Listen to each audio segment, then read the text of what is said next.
नमस्कार बच्चों, स्वागत है आपके अपने YouTube channel the PCM vision में। प्यारे बच्चों, ये है question paper class 12 Hindi core का, जो आज यानी कि 8 फरवरी को जो आपका साइंस और कॉमर्स वालों का एग्जाम हुआ है। तो आज के इस वीडियो के माध्यम से हम लोग इसमें जो आपका 30 ऑब्जेक्टिव क्वेश्चन दिया गया है, इस सारे क्वेश्चन का एक एक करके आंसर बताने वाला हूँ। तो वीडियो पे आप लोग अंत तक बने रहें और इस चैनल पे पहली बार आए तो इस चैनल को सब्सक्राइब जरूर कर लीजिएगा, क्योंकि इस चैनल के माध्यम से आपका आने वाले सब्जेक्ट का एग्जाम है उसका भी तैयारी करवाया जाएगा। साथ ही साथ आपका ये आने वाले सब्जेक्ट के एग्जाम का आंसर की भी यहाँ पे आपको बताया जाएगा। तो चैनल पे अगर आप लोग नए हैं तो चैनल को सब्सक्राइब जरूर कीजिएगा। तो चलिए शुरू करते हैं और एक एक करके सारे क्वेश्चन के आंसर को यहाँ पे हम लोग देखते हुए चलते हैं। तो देखिए बच्चों, सबसे पहले यहाँ पे आपका पद्यांश दिया हुआ था। तो देखिए इसका पहला क्वेश्चन आपका क्या था कि गोताखोर खाली हाथ लौटने पर क्या करता है। तो गोताखोर खाली हाथ लौटने पर पुनः दोगुना उत्साह से प्रयास करता है। तो इस क्वेश्चन का करेक्ट आंसर होगा ऑप्शन नंबर बी, पुनः दोगुने उत्साह से प्रयास। उसके बाद देखिए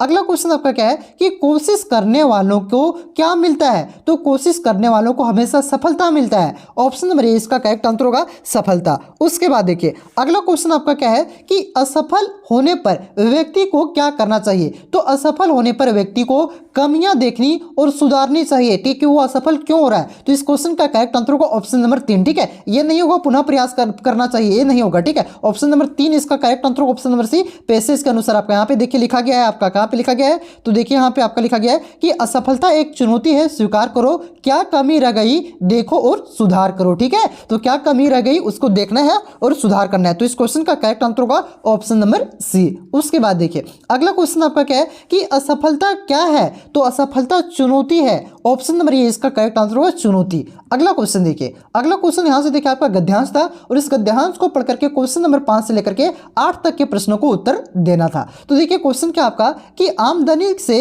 अधिक खर्चा करने का क्या कारण है। तो इसका कारण है दिखावा। ऑप्शन नंबर ए इसका करेक्ट आंसर होगा। अगला क्वेश्चन देखिए क्या है कि आय बढ़ाने के लिए कभी कभी मनुष्य कहां फंस जाता है। तो ये आपका अनुचित कार्यों में फंस जाता है। ऑप्शन नंबर ए इसका करेक्ट आंसर होगा। अगला क्वेश्चन देखिए क्या है कि खर्च कैसे करना चाहिए। तो खर्च बजट बनाकर करना चाहिए। ऑप्शन नंबर ए इसका करेक्ट आंसर होगा। अगला क्वेश्चन देखिए क्या है कि सुख शांति कब मिलती है। तो सुख शांति तब मिलता है जब आपका आय के अनुसार खर्च हो, ठीक है, यानी कि जिस तरह कमा रहे हैं उस अनुसार अगर आप खर्च करते हैं तभी सुख शांति मिलेगा। तो ऑप्शन नंबर 20 का करेक्ट आंसर होगा। इनमें से सभी नहीं होगा, ठीक है। जो पहले से टिक लगा हुआ उस पर ध्यान मत दीजिए। चलिए अगला क्वेश्चन देखिए क्या है कि समाचार पत्र की आय का प्रमुख स्रोत क्या है। तो समाचार पत्र की आय का प्रमुख स्रोत है समाचार पत्र की बिक्री से जो आय प्राप्त होता है वो, साथ ही साथ विज्ञापन से जो उसे यानी कि जो प्रचार देखिए ना, कोलगेट का प्रचार कर रहा है, दो चक्का गाड़ी प्रचार कर रहा है, तो प्रचार से जो पैसा मिलता है वो यानी कि विज्ञापन से। तो इस क्वेश्चन का करेक्ट आंसर होगा ऑप्शन नंबर सी, ये और भी दोनों। अगला क्वेश्चन देखिए क्या है कि निम्न में से पत्राचार का कौन सा प्रकार है। तो पत्राचार का प्रकार आपका व्यावसायिक पत्र भी होता है, सरकारी पत्र भी होता है, पारिवारिक पत्र भी होता है। तो इस क्वेश्चन का करेक्ट आंसर होगा ऑप्शन नंबर डी, इनमें से सभी। अगला क्वेश्चन क्या है कि संचार के मुद्रण माध्यम में किसे शामिल किया जाता है। तो संचार के मुद्रण माध्यम में आपका पत्रिकाएं, पैम्पलेट्स, समाचार, इनमें से सभी को शामिल किया जाता है, ठीक। ऑप्शन नंबर डी इसका करेक्ट आंसर होगा। अगला क्वेश्चन क्या है कि भारत में हिंदी का प्रथम समाचार पत्र कौन सा माना जाता है। तो ये जो क्वेश्चन देखिए, जो अभिव्यक्ति और माध्यम से आपका किताब तक का क्वेश्चन है ना भैया, ठीक है, ये क्वेश्चन मैंने आपको कितना बार कराया है, कितना बार, एक भी क्वेश्चन आपका बाहर नहीं गया है। और देखिए जो भी बच्चे आपका साइंस और कॉमर्स वाले हैं जो तैयारी किए थे, एक बार कमेंट करके जरूर बताइएगा क्या क्वेश्चन कराए थे कि नहीं कराए थे। सारा क्वेश्चन लगभग कराए, एक भी क्वेश्चन बाहर नहीं गया है। थोड़ा सा आपका जो आर्ट्स वालों का पेपर था थोड़ा सा टफ था, ठीक है, लेकिन साइंस और कॉमर्स वालों का पेपर आपका इंग्लिश में भी आसान है और हिंदी में भी आसान है भाई साहब। चलिए क्वेश्चन देखिए यहाँ पे क्या हो गया, उदंत मार्तंड कब प्रकाशित हुआ था 1826 में। किसने किया था, तो जुगल किशोर शुक्ला ने, ठीक है। चलिए अगला क्वेश्चन देखिए क्या है कि फीचर में तथ्यों की प्रस्तुति का ढंग होता है। तो ये आपका मनोरंजक होता है। ऑप्शन नंबर 20 का करेक्ट आंसर होगा। अगला क्वेश्चन क्या है कि मुद्रण की शुरुआत कहां से हुई थी। तो छपाई की शुरुआत आपका चीन से हुआ था। ऑप्शन नंबर 20 का करेक्ट आंसर होगा चीन। अगला क्वेश्चन देखिए यहाँ पे आपका, ये आपका जो पहला चैप्टर है आपका क्या है, आत्म परिचय, उसी से ये कवियांश को लिया गया है और उसका तो मैंने सारा करवाया हुआ है। तो इसको पढ़ करके 15 से 18 तक के प्रश्नों के उत्तर को देना था, ठीक है।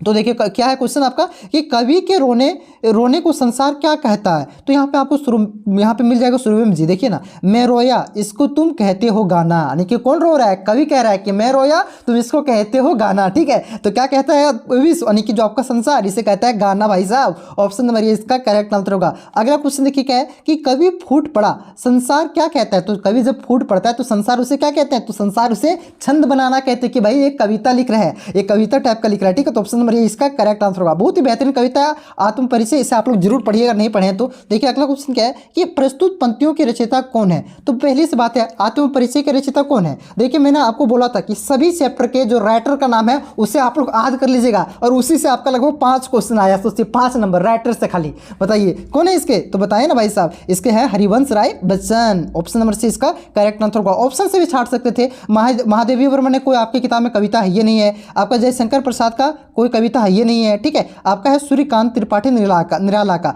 तो ये उसका नहीं है, ये आपका हरिवंश राय बच्चन का है। ऑप्शन नंबर सी इसका करेक्ट आंसर होगा। अगला क्वेश्चन क्या है कि कवि दुनिया का क्या है, तो कवि दुनिया का दीवाना है। ऑप्शन नंबर ए इसका करेक्ट आंसर होगा। अगला क्वेश्चन क्या है कि आत्म परिचय कविता किस काव्य संग्रह से ली गई है। तो कोई भी किताब में आपको नहीं मिलेगा, लेकिन आपको मैंने करवाया था क्योंकि हिंदी को मैंने बारीकियों से पढ़ा हुआ है भाई साहब, तो ये आपका निशा निमंत्रण, ठीक है। आप लोग देखिएगा जो पोएट्री सेक्शन मैंने जो कविता सेक्शन का क्वेश्चन मैंने आपको करवाया था ना 100 क्वेश्चन, उसमें ये दूसरा क्वेश्चन यही करवाए थे। अगला क्वेश्चन देखिए, अगला क्वेश्चन आपका क्या है कि पतंग कविता के कवि हैं। तो पतंग कविता के कवि कौन है, तो आलोक धर्मा है, ठीक है। ऑप्शन नंबर सी इसका करेक्ट आंसर होगा, और ये आपका आर्सवलम भी आया था। अगला क्वेश्चन क्या है कि शारीरिक रूप से दुर्बल और पीड़ाग्रस्त कौन है, तो ये विकलांग है भाई। ऑप्शन नंबर ए इसका करेक्ट आंसर होगा, ये शायद आर्सवलम भी आया था। अगला क्वेश्चन क्या है कि कविता सहर्ष स्वीकारा के रचनाकार कौन है, तो इसका रचनाकार है आपका गजानन माधव मुक्तिबोध। अगला क्वेश्चन क्या है कि कवि ने किस खेत की बात की है, तो यहाँ पे आपका खेत की बात क्या है, कौन था, कागज रूपी खेत की। ऑप्शन नंबर सी इसका करेक्ट आंसर होगा। अगला क्वेश्चन देखिए क्या है कि भक्ति इनका वास्तविक नाम क्या था, तो ये जो छिपाती थी अपनी वास्तविक नाम को क्या था,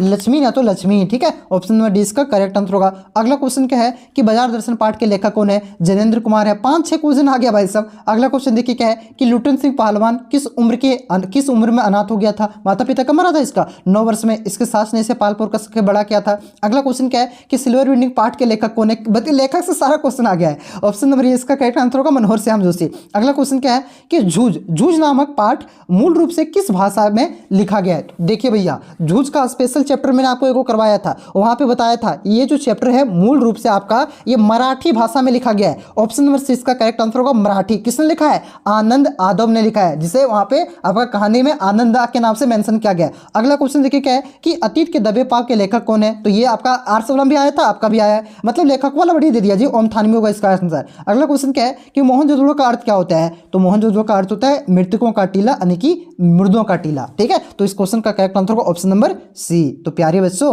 आप लोग बताइए कि 30 में से आप लोगों ने कितना क्वेश्चन सही किया है, और ये आप लोग जरूर बताइए कि 30 में से 30 किसने किया भाई साहब, कमेंट करके बताइए। और प्यारे बच्चों आपसे रिक्वेस्ट है प्लीज चैनल को सब्सक्राइब जरूर कीजिएगा आप लोग, ठीक है। क्योंकि देखिए अभी आपको कोई भी चैनल आंसर किसका नहीं डालेगा, क्या नहीं डालेगा, हिंदी कोर का जो आपका बच्चा ही ऑलरेडी कम है, और उसमें से भी आपका देखिएगा आपका साइंस और कॉमर्स में बहुत कम बच्चे हिंदी कोर रखते हैं। तो कोई बात नहीं, मैंने आप लोगों के लिए डाला, बहुत सारे बच्चों का रिक्वेस्ट आ रहा था, तो प्लीज चैनल को सब्सक्राइब जरूर कीजिएगा और दोस्तों में शेयर जरूर कीजिएगा। तो चलिए मिलते हैं नेक्स्ट वीडियो में, तब तक के लिए जय हिंद, जय भारत, जोहार झारखंड।